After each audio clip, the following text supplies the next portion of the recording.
Hey everyone, welcome back to another video. The piece I'm working on today is one that I spent a lot more time planning than usual, and between that and the fact that I put some extra effort into the shadows and such, I think my efforts paid off in the end. So today I wanted to talk about inspiration and how it changes as we age, and I specifically wanted to talk about inspirational people in this sense. I was thinking about my followers on primarily Instagram the other day, and I remembered that at least one of them is fairly young. I think they're somewhere in their early teens. Could be wrong, but that's sort of an impression that I get. And I started thinking about what I was like when I was that young as far as like my artistic journey is concerned. And, this is like back in the days when I posted every little drawing I ever did on DeviantArt, and all my other creative works went into self-insert fanfiction on Quizilla, which, I'm very glad that's gone now. But I remembered, like, the different artists that I'd idolized, how much I idolized them, and I suddenly realized that I might be this person's art idol. Like, I don't have any guarantee of that, but that is a very real possibility, and by art idol I definitely mean capital A, capital I, art idol. So I don't know if this is something that non-artsy people really experience. I imagine that it could be, but I've only ever experienced it from an art perspective, despite the fact that I have a million other interests. And the only other people I've ever seen or heard talk about it have also been artists, and talking about it from an artist perspective. And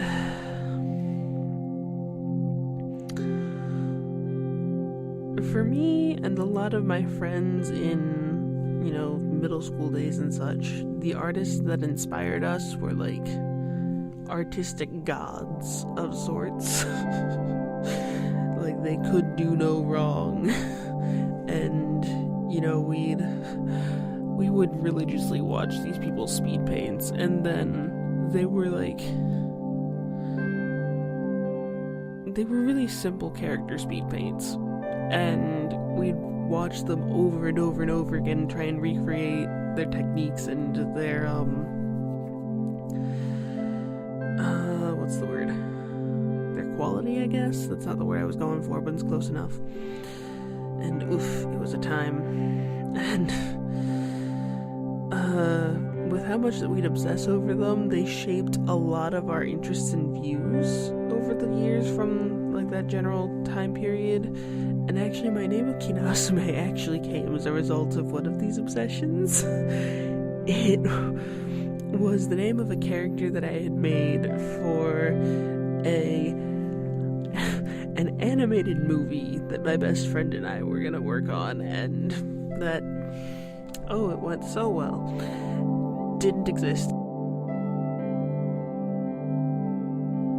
But yeah, I named the character that, and then I just started using it throughout the years, and it just stuck with me. So one of the biggest influences that I had at this time, though not nearly as intense as a lot of the other ones were, it was actually from my older sister. We weren't especially close growing up, and we definitely had a very intense sibling sibling rivalry. That's the word. She used to draw all the time, and I loved getting the chance to steal her sketchbooks just to look at them, which, as an adult, I realize is kind of a nasty thing to do. And Stephanie, if you're watching this, yes, I still have at least one. I'm sorry, and no, I don't know where it is offhand.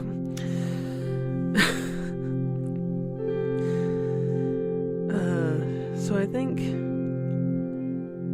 because our rivalry was so intense, I was always like, alright, I've gotta go through this, look at all her techniques, and then put that into my own stuff so I can be better than her, sort of a thing. Which, at the time, never really happened. I don't know where things are at now. She hasn't drawn, as far as I know, in a long time, but who knows? But I think a lot of, my current artistic vision has its roots in what she'd draw, And like I said, I was constantly trying to find ways to emulate that in my own work when I was growing up. I can't tell you how excited I was when I first realized that I was catching up to the level of work I was seeing in one of her sketchbooks that I had at the time. Oh. And along those same sort of lines, it's really interesting going back to my old artistic idols now with adult eyes, because so many of them either stopped making art or plateaued, and none of the pieces I remember obsessing over and trying to learn from are anywhere near as good as I remember, which doesn't really surprise me, but at the same time you look at this and you're like, well, that's bit of whiplash there. My inspirations now are an incredibly different experience. While I still definitely have artists that I look up to and I can't find many flaws in their work, most of them I now have well trained enough eyes to spot minute flaws with, and I can see where those artists can grow, as well as how I can take the growth that they can do and apply it to my own work. I think that's a bit of a mix of growing up and gaining skill, though I think it's largely the former part. So back to the topic of my young followers. It's an odd feeling knowing that I could be a young person's capital A, capital I art idol. I'm trying really hard not to put pressure on myself by thinking about it, but I also feel that that's a fair amount of responsibility to take on now that I've realized it. Well, I don't think anyone should be idolized the way I idolized my inspirations when I was young, as among other things it's an all-around unhealthy situation. I also know that there's not much I can really do to keep it from happening should it begin. And I'm not going to turn to a young person, or for that matter any person, and say, stop looking up to me like that. Because, well, yes, it's an uncomfortable situation. They're also excited about it, and having your art idol tell you to stop enjoying their work, it's gotta be a crushing blow. Oh man, if that had happened to me, I would have been absolutely dead. And just, especially when you're young, it can be hard to control your excitement over something. I may be an adult at this point, but I'm not so far removed from my own childhood to have forgotten that. So, with that said, a message to any young people who may be watching. Never curb your passion or enthusiasm, but also remember to think about your own actions and words critically. Now, I don't mean to criticize yourself for every little thing you do wrong, but keep in mind the way that your actions affect yourself and others. If you catch yourself doing something that might make someone involved uncomfortable, change your actions. Don't be afraid to ask the person if they're uncomfortable with that and how you can fix it if they are. And I don't mean to sound preachy or give the same lecture you've heard since you were 3, because I know that's exactly how this sounds. I say this because, looking back at myself, I know that was a problem that I had, and I wish I had taken that into account and tried to fix things when I was younger. Now, maybe I'm too young myself still to really be saying things like this, considering I'm only a few years into adulthood myself. Though, to an extent, I feel like that gives me more of a reason to say it, since, as I said before, I still remember quite clearly what it's like to be at that age, and I don't feel the need to talk to those younger than me as though they're lesser simply because of their age, as many adults seem to. They deserve to be treated with as much respect as any adult.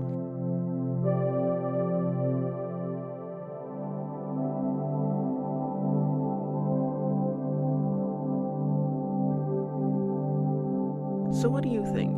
Am I completely out of my depth by saying this? What sorts of people do you idolize? And do you have any interesting stories about those idolizations? If you're young, what are your thoughts about all of this? I'd love to get some of, one-on-one conversation going with you in the comments. So on to the piece itself.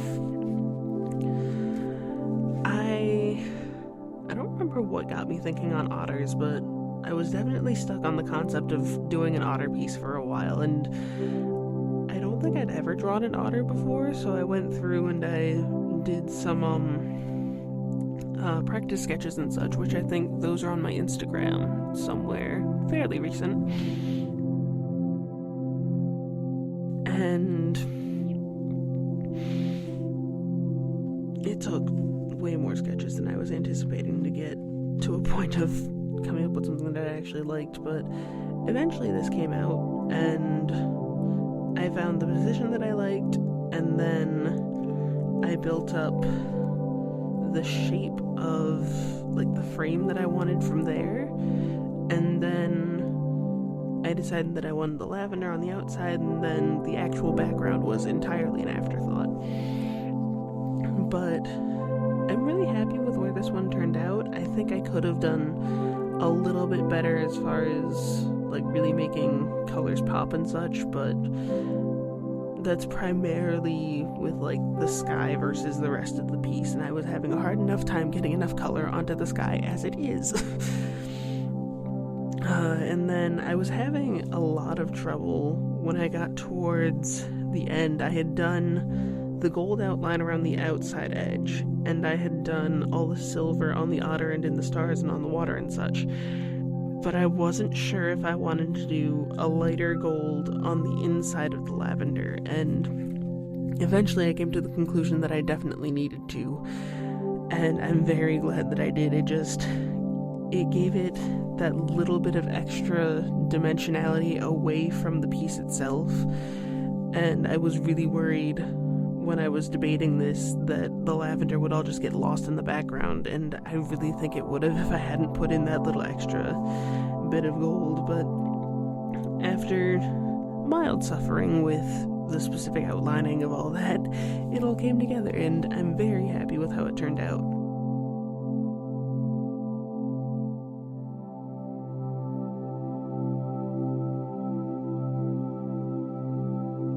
So that's all I've got for today, folks. Please remember to like this video if you enjoyed it, and subscribe if you'd like to see more of this sort of stuff. I'd really appreciate both of those things, and again, remember to, leave any thoughts you've got on the topic I was talking about in the comments, because I love having well thought out conversations about things like that. So yeah, thanks for watching, folks, and I'll see you in the next video.